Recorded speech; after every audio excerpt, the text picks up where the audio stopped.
thank you for your sentiments, concern for those who lost 9/11. I'll be going from here to Alaska to speak to several thousand of our troops in Alaska. Because I'm not going to be able to get back to the sites that occurred every year at least. And that one of the sites terrorist act occurred. But you're generous to keep us. And when I asked a White House official why it is that President Biden was here and missing the 9/11 commemorations at the attack sites, the analogy that I was given is that 22 years after Pearl Harbor, U.S. presidents were not still going to visit Hawaii.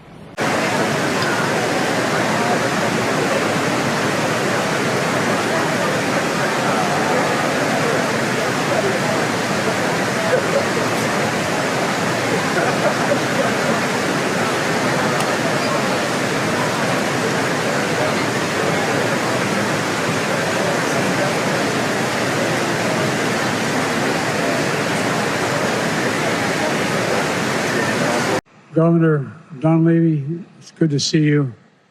Governor and I have something in common. We're both from Scranton, Pennsylvania. I wish I had him playing in my high school ball club when I was playing, but I could have been an All-American having you in front of me. Ground Zero in New York, and I remember standing there the next day and looking at the building. I felt like I was looking through the gates of hell. It looked so devastating because from where you could stand. I noticed that you've served on the board of directors of a foundation called the Green Lining Institute. Is that right? Have I got that right?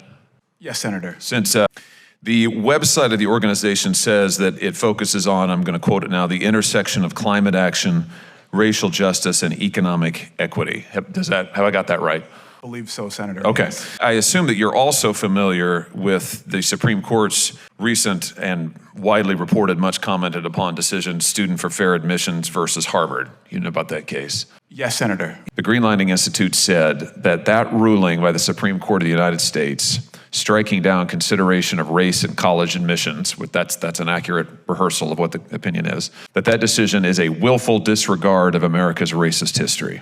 Let me ask you, does that represent your view?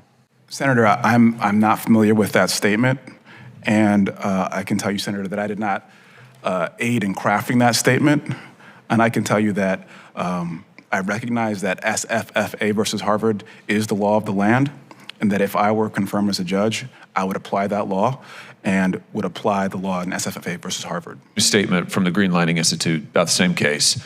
This quote is, "We need race-conscious solutions to the longstanding and persistent structural barriers caused by systemic racism." Now, the reason I'm asking about that is that's exactly what the Supreme Court says in the Fair case the universities may not do.